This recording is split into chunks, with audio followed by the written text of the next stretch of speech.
bringing you some of the best speakers and teachers from across the globe. Their words inspiring you towards your best days. This is the Learn, Develop, Live podcast, Speakers Hub.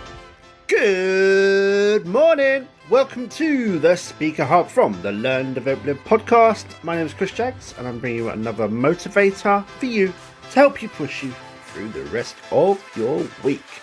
Returning to this episode is the incredible Marisa Peer. The renowned therapist and speaker reveals how you can change in just a single day. As Marisa says, can you change in 21 days? You can change in 21 seconds if you know how. In fact, you can change twice in one day. First in the way you think, and second in the way that you act.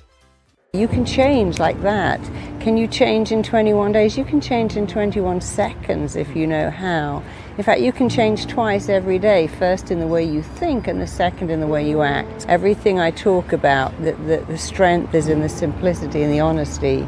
There's no need to complicate stuff. People want something simple, but they also want it to be fast. We live in such a fast world, and if you can't give your message like really fast, people are just not interested, and I get that. My purpose, I would say, is to give people freedom and empowerment from their issues and their pain. That would be my purpose, and that would be what gives me meaning in life. And I think you know what your purpose is, because when you're doing it, it feels so right. When I'm on stage talking, it's not scary. I absolutely love it. In fact, it energizes me. When I'm working with clients in my office, I never find it draining. I find it invigorating. And I think that's the thing, when you do what you love, and you love what you do, first of all, you feel like you never work, but secondly, it inspires you, it motivates you. And if I do what I don't love, I feel the difference immediately.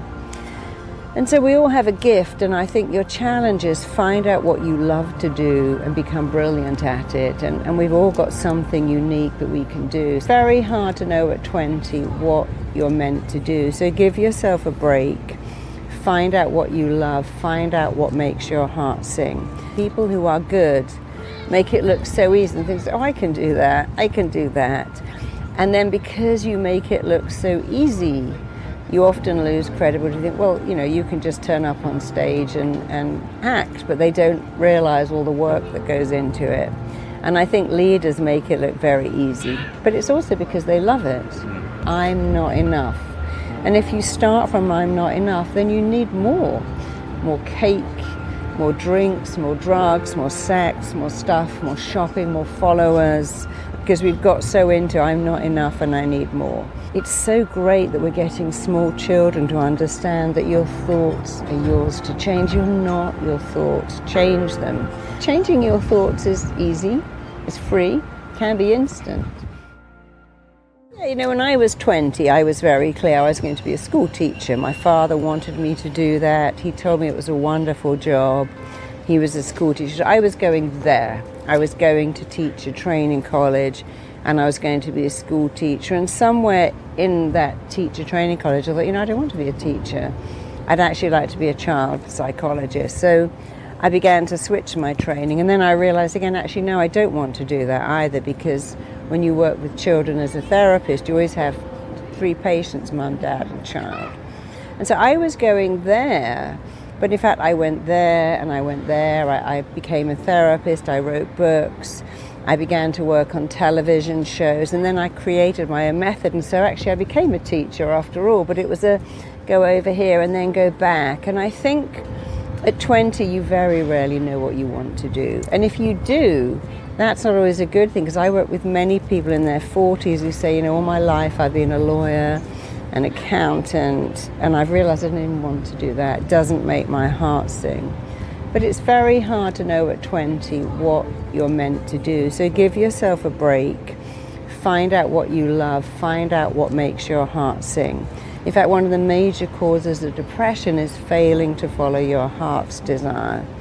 And we're so into, well, this is a good career and this has good benefits and the salary is good. And we think, but I don't love it. I recently trained a police officer to be a therapist who said, I went into the police force to make a difference and discovered I was just locking up alcoholics and drug addicts every night. And it was very demoralizing. And now I'm a therapist, and here I am making a difference. So be open. Don't put any pressure on yourself. Just find out what you love.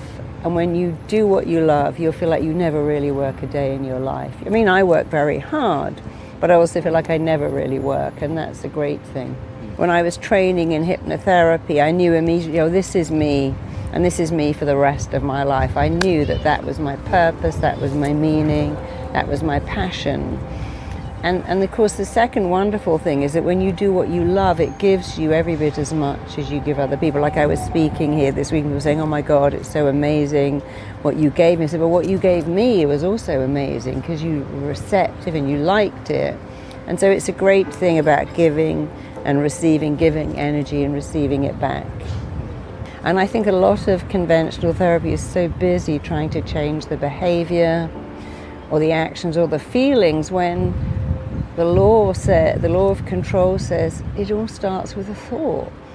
And so I really like to simplify what makes humans tick, because what's the point of making it complicated? How does that help anyone who says, well, I'm messed up and so hard to change and people can't change? It's like, well, that's not correct. Who taught you that? From the minute you're born, you're changing.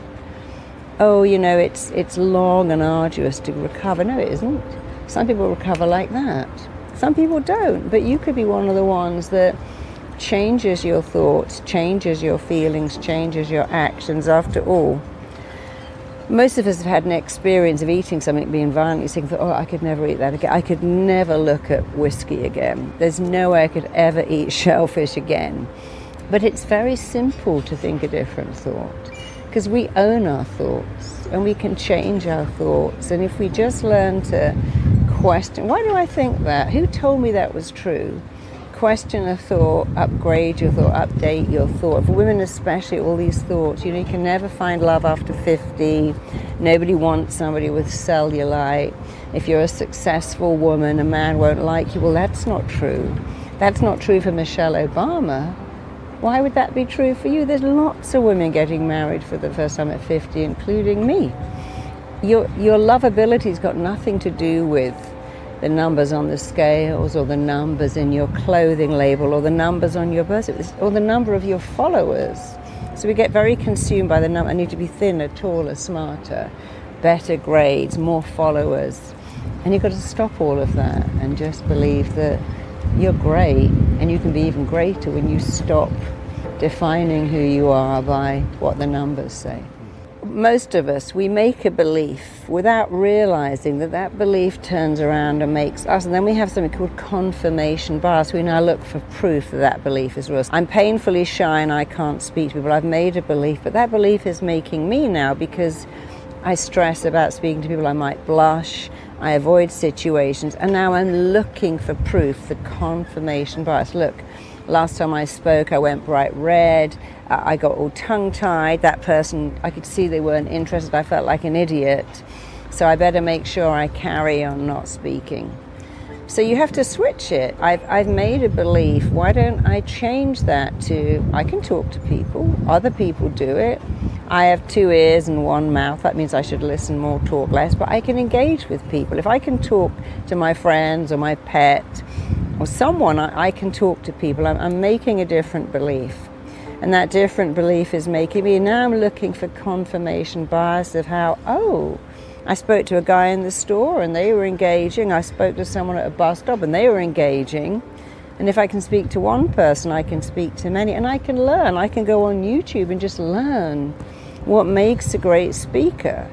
And I can learn that. I have a great brain that can learn stuff. And one of the reasons I called my book Tell Yourself a Better Lie is because in my experience, all of my clients' greatest pain was the lie they told themselves and the story they bought into. And I always say, listen, if you're prepared to tell yourself a lie, which is, if I look at cake, I gain weight, everything I touch falls apart, no one in my family has ever done anything, I've got the depression gene. But here's how it works. You've got a belief. You've made it, it's making you, and you're looking for proofs, then make a better belief. When people say, oh, I got a memory like a sieve, Why not say, I have an amazing memory. I can't sleep at night. Sleep comes to me. Changing the first bit, the thought, means that you change the feeling, means that you change the behavior. And people say, no, it's amazing. I just thought a different thought and everything changed on a dime. People say, I don't know what I was thinking of. How did I end up in this mess? Well, but you were thinking, I'm not going to succeed. Everything's not going to work out. If I start that business, it will fail. If I write the essay, it will get a bad mark. So I'm just going to procrastinate here and do nothing, and then I can't fail. And when you take people back to that, procrastination and self-sabotage is nothing more than a reaction to a thought that I'm not enough. So many people are so scared of failing that they think, well, I've written a book, but I'll never show it to anyone. I've got an idea, but what if it doesn't work? And when they begin to see, it all tracks back to a thought which I'm free to change, it's very liberating, it's very empowering. That video can be found on YouTube and is called Try It for One Day. Listen to this and you can change your future. Marisa Peer Motivation from the Motivation Hub YouTube channel. If today's episode has given you that missing inspiration that you may have needed to help kickstart the idea you have, unlock that hidden talent that you've got right now, and give you the trigger to kickstart your life, take control, then come and book a call with me. Your very own 30-minute LDL power call is waiting for you right now. Let's see what the Learn, Develop, Live method can do for you and the creation that you want to bring to life. Stop dragging your heels, stop the suffering, let's get you going. That is all from me today. Enjoy the rest of the day, and I will see you in the next one. Hello? Hello? Hello there, folks. We're mighty glad to have you with us. Learn, develop, live. Learn, develop, live. The perfect start to the day. Thanks for listening. You can find more motivation and inspiration at learndeveloplive.com. And we'll be back to inspire you again tomorrow.